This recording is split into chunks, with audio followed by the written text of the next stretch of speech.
America's currently flirting with measles, while an anti-vaccine activist leads America's health policy. And now, with the first case of measles in Colorado since 2023, we're learning that a clinic in Pueblo waited 9 days to tell the state that that incredibly dangerous yet incredibly preventable disease was in our backyard. Our Evan Krugel has that. At Jefferson County Public Health, a largely forgotten disease is now top of mind for Melanie Rogers. Here we are. The nurse has been helping her team prepare for what to do if someone in the county shows symptoms of measles. If a provider is suspecting those things and they're worried enough to test for it, we would hope that they would reach out to us proactively before those test results came back. That didn't happen at this Pueblo urgent care, where a woman walked in with symptoms of measles on March 22nd. That test was sent off to a lab, but nobody called the state's health department. So in this instance, the laboratory report came in, yes, 9 days later, not the same day as the patient was seen in the clinic. State epidemiologist Rachel Herlihy says that clinic should have reported the test within 4 hours. The same guidelines are in place for rabies, COVID, and the plague. And for those conditions, what we really want to know about is not just a laboratory confirmed result of a particular disease, but also suspected cases so that we can get our disease control strategies in place sooner. The Southern Colorado Clinic did not return our calls or emails today, but the state did send them a reminder that potential measles cases need to be reported immediately. We want them to be reminded of the importance of doing that to protect the population in the community. Back in Jefferson County, Melanie says she's thankful nobody has shown symptoms yet. We certainly are on alert for it. Ready for a disease she thought vaccinations had wiped out here. They're a safe, effective prevention tool, so this didn't have to happen. But since it's here, we are ready, and we're ready to work with it. Now, the state tells me no punitive action will be taken against that Pueblo clinic, but they have sent out again that statewide reminder that even suspected of cases of measles, those need to be reported immediately, not 9 days later. Kyle. Yeah, I mean, I'm no plagueologist, but that kind of feels like it's a common sense thing, could be measles. And again, you want it reported quickly because then they can spring into action, figure out where the person's been, contact trace, do all that good stuff that we remember from COVID. Exactly, and this is on the same list as COVID and the plague, so that shows you just how serious they're taking measles and why they want it reported immediately. Evan, thank you. State legislators are one step closer to dealing with the billion-dollar hole in the state budget this year. Today, the Senate hacked away bit by bit at funding for all kinds of programs while they try to preserve two biggies: health care and public school spending. Some of the biggest cuts we're seeing are to local transportation grants and state highway funding. There are dozens of bills that repeal or downsize various state programs, like a property tax deferral program, a kidney disease task force, education grants, workforce training. So despite all the talks about a budget shortfall, in terms of raw numbers, the state budget is actually increasing about 3% over last year's budget, but a lot of that's being gobbled up by rising Medicaid costs and a slight increase in school funding. The nearly $44 billion budget still has to get through the state house, and legislators still have to consider the bulk of the public school funding, which is a whole separate bill. Republican Senate Minority Leader Paul Lundeen says, in his view, the schools should be made whole first, then the rest of the budget should be shaped around that. Let's put the big rocks ahead of the marbles and the sand. Let's fund public education with a fully funded School Finance Act that honors the students for who they are and how they show up on the doorsteps of their schools. And then let's look at the other elements of state government. All right, it was just last year that they finally did fully funded public schools for the first time in years. The budget shortfall is renewing talks about the impact of the Taxpayer Bill of Rights, TABOR, which limits how much tax revenue the state can keep each year. This week, Democrats introduced a resolution directing the General Assembly to file a lawsuit challenging whether TABOR is constitutional. Democrats have long said that TABOR artificially creates budget issues in this state when Colorado's collecting enough tax revenue to pay for programs. Republicans say TABOR's not the problem, and the answer is to cut spending. President Donald Trump's trade war on the world sent stock markets plunging today over fears that he'll create a global recession. Biggest one-day loss of value since Trump's first term, when global panic over the emergence of COVID-19 caused sharp losses. Trump's worldwide tariff strategy is being slammed by Colorado's governor and treasurer, both Democrats, and Trump's tariffs are being cheered by Republican Congressman Gabe Evans. The state is already facing a $1.2 billion shortfall. And this is uncertainty that actually adds to the crisis that we have in the budget right now. Colorado State Treasurer Dave Young recently connecting the global economy and tariffs to the individual business decisions made in Colorado that help determine how much tax revenue the state brings in at a critical time for meeting budget priorities. It's going to create uncertainty for businesses as to whether or not they want to even invest in our economies. They don't turn on a dime like President Trump's mind does every morning when he wakes up. Governor Jared Polis, vocal critic of tariffs through Democratic and Republican administrations, today called Trump's tariff war on everyone, quote, incredibly short-sighted. Polis said it will destroy business values that lead to future profits and tax revenue.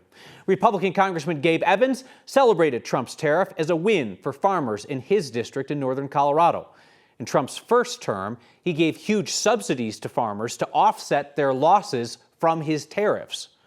Colorado's largest publicly traded companies and any Coloradan with a 401k got punished bad today. Palantir, the software and data analytics company now based in Denver, fell 4.4% in a day, wiping out more than $9 billion of its market cap. Gold was up today, and gold mining company Newmont, also based in Denver, was down only about 0.75%, lost $429 million in market cap. Another Denver-based company, Healthpeak Properties, which handles real estate in the medical industry, was down nearly 3%, lost more than $400 million in market cap. Democratic Congresswoman Brittany Pettersen won a face-off with Republican House leadership this week. They canceled votes and sent everyone home rather than allow a vote on Pettersen's plan for proxy voting for new parents in Congress. And now, out of nowhere, President Donald Trump says he supports Pettersen's plans. This really puts Republican leaders in a squeeze, because Pettersen has bipartisan support in the House for her idea of allowing new moms and dads to vote by proxy for a short period of time. She missed votes before and after the birth of her son recently, but House Speaker Mike Johnson says proxy voting is unconstitutional and it's a slippery slope to Congress working remotely. Then, all of a sudden today, President Trump comes out and says he likes the idea. It's a little controversial. I don't know why it's controversial. I'm going to let the speaker make the decision, but I like the idea of being able to, if you're having a baby, I think you should be able to call in and vote. I'm in favor of that. He was on a plane, that's why it sounded like that. So it's entirely possible that Trump changes his mind and relieves the sudden pressure that he has put on House GOP leaders, who still have to figure out a way to return to business next week without allowing a vote on Pettersen's plan that appears to have bipartisan majority support in the House. The only Coloradan in the president's cabinet came home today to find questions about Coloradans working for the Department of Energy being fired in purges of the federal workforce, and questions about how many more firings are to come. Energy Secretary Chris Wright didn't have a clear answer on that. Our Spencer Soisher is back after a brief Q&A with the Secretary when he toured the NREL lab in Golden. Spencer? Yeah, Wright refused to give a direct answer to that question, but said the department is still evaluating how to produce services at the same level while decreasing costs. Wright was touring the NREL facility in Golden, talking to staff about plans to build an AI data center on federal land, winning the AI race, he says. He also touted reversing Biden-era climate policies and how climate change is not a crisis. He told staff there he loves federal labs and wants to make the work there more efficient, but then he was specifically asked about how many layoffs are coming. This is, of course, the hardest part. This is the hardest part of my job. In the last 4 years when I walked in, the headcount in the Department of Energy grew 20%. So 20% growth in the government, and mostly what we got out of it was a little bit more restrictions in energy production around the country. That is an ongoing process. We are midstream on that. But frankly, it would be downright irresponsible if we weren't doing this. One Department of Energy worker in Colorado who was rehired after a federal judge intervened told us that she has no trust that she's got job security right now. She took her job back, but she's thinking of backup plans. Yeah, there's so much uncertainty. Department of Energy doesn't just handle, fracking, which is his expertise, but also they help with America's nuclear stockpile. They fired some of those workers and then asked their coworkers to help to find them, to bring them back to work. Spencer Soisher, thank you. Homicides, drive-by shootings, hit and runs, and robberies. Big Brother license plates. are coming to solve crimes. Denver is spending hundreds of thousands of dollars for this technology. And a nonprofit that is bringing period products to schools with the hope of keeping more kids in class. That's next. There's a network of cameras across Denver reading license plates as they pass. Cameras installed to recover stolen cars. Well, it turns out they can also track our vehicles even when they don't have license plates. And that helped solve a big jewelry store heist. Our Mark Salinger has that. After thieves dressed as construction workers entered the Cherry Creek Mall last summer, they left thinking they'd gotten away with more than $12 million worth of jewelry. Then a system of cameras that read license plates prove they can also track cars with no license plates. The mall surveillance video identified a suspect's truck in that case that didn't have any license plates. The cameras tracked the truck to hardware stores where the suspects bought tools for the heist. Eventually, they led police to the truck filled with jewelry. Now Denver City Council will likely fund the camera system for 2 more years, which would cost about $666,000. The system has been useful in cases where the cars don't necessarily have license plates. That's First Assistant District Attorney Matthew Kirsch. He and a team of Denver police officers told Denver City Council yesterday that cameras installed to track stolen cars have also helped solve many other, more serious crimes. It's generating investigative leads in homicides, drive-by shootings, hit and runs, and robberies. While the number of stolen cars has fallen significantly in the past year, there are still more cases here than other comparable cities. The hope is continuing to use these cameras will help bring the numbers down even more. For Next, I'm Mark Salinger. Denver did make clear that they have no intention of sharing the data that comes from those cameras with ICE, in coordination with city policy that limits their cooperation with immigration agents. Denver's trendiest way to break an elbow or a collarbone is to hop on one of those scooters. But you can go keister over tea kettle just by tripping over one of the many scooters carelessly left lying all over the city. Denver is trying to change that.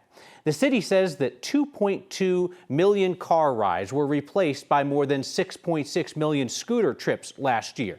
That's certainly a positive in the city's viewpoint. But so many of those scooters and e-bikes just get abandoned in the middle of sidewalks, despite the 290 parking corrals installed around the city.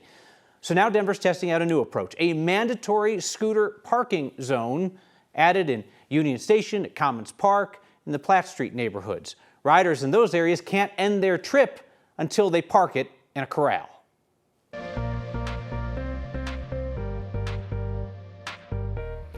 Springtime in Colorado. Sunshine, 60 degrees.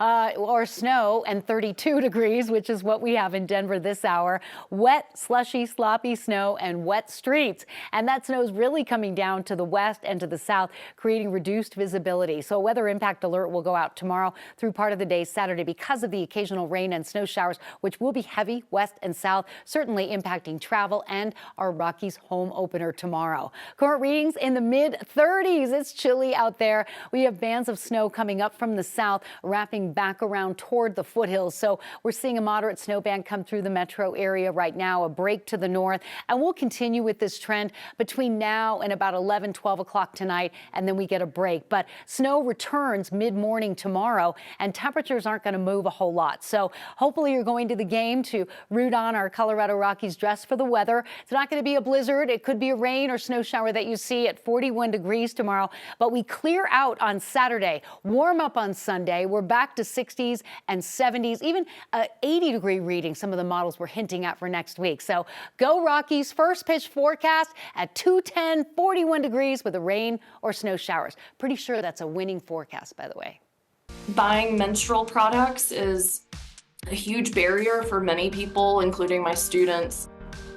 A group in Colorado is fighting back against what they call period poverty in our schools.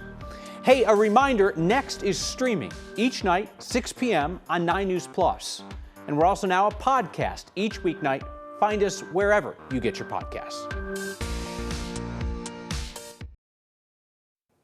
Advocates say period poverty is keeping some girls out of class across Colorado. The nonprofit Justice Necessary estimates 80% of teenage girls have missed class time because they didn't have menstrual products they needed. Our Byron Reed has that. Thinking outside the box can inspire change. It is really important to me to think about how do we do this and how do we do it differently. For Diane Cushman-Neal, it's a strategy she uses to help. Behind me is over 2 million period products, pads and tampons, as well as dispensers that we will be passing out. She's the founder and president of Justice Necessary, a nonprofit with a mission. Justice Necessary was founded to combat hygiene poverty throughout the state of Colorado. The group received a grant through state legislation that will supply schools grades 6 through 12 with menstrual products for this summer and next year. The Department of Education awarded $200,000 in total to schools across the state for menstrual products. They're supplies she wants to see go to underfunded schools. This is our way of making sure that if funding for any reason were not to be there, that our hardest hit schools and our rural schools are definitely getting access to what they need. The goal is to ensure no student misses out on learning due to lack of resources. We see that 80% of students are missing out on class time because they don't have period products. Buying menstrual products is a huge barrier for many people, including my students. And sometimes school is the only place that they have access. Stella Rivard is a registered nurse for Denver Public Schools. She's already received a donation from the nonprofit last year. People that menstruate miss a lot of school days sometimes, whether that's because of discomfort or access to products. So having additional supplies in my school means giving our students access to learning. The hope is these products will help students in the classroom, making what's inside these boxes count. I hope that they just continue to be students and not have to think about this and just enjoy what it means to be a teenager. For Next, I'm Byron Reed. The funding for that warehouse full of products came from the state after a law requiring schools provide free menstrual products in student bathrooms by the end of June. Here comes Marissa with a fat stack tonight. All right. Am I getting dragged for the jacket? Yes. I'm getting dragged for the jacket. All right, feedback's next. The most Colorado thing we saw today was a reminder that the joy of ski season is not over yet. Wheelchairs for Kids held their 2025 adaptive ski trip last weekend, sent us these photos. That nonprofit based out of Tampa brought 20 kids with physical disabilities to Breckenridge so that they could do adaptive downhill skiing. It looks like they liked it. Nonprofit said the trip was a first for a lot of the families, as in their first plane ride, their first time seeing snow, and their first time adaptive skiing. That is great stuff. Rob writes in to say, Kyle, love your program. However, the white jacket looks like a leftover prop from Ricardo Montalban from Fantasy Island. That's actually pretty fair, and I have the dark tie to wear on 9 News at 9 and 10. Mr. Montalban was far too stylish to ever appear without the black knit tie. Maggie thought the jacket was giving Great Gatsby. Matt thought Rat Pack. At least I got some respect from the Andrade family. I always love when somebody writes in with feedback from another family member who just doesn't have their hands on the keyboard. Nicole said, my mom, Eleanor Andrade, wants to let you know you look very dapper in that jacket. Nicole, please tell your mom, Eleanor, that the guy on the TV says thanks. I'll see you next time.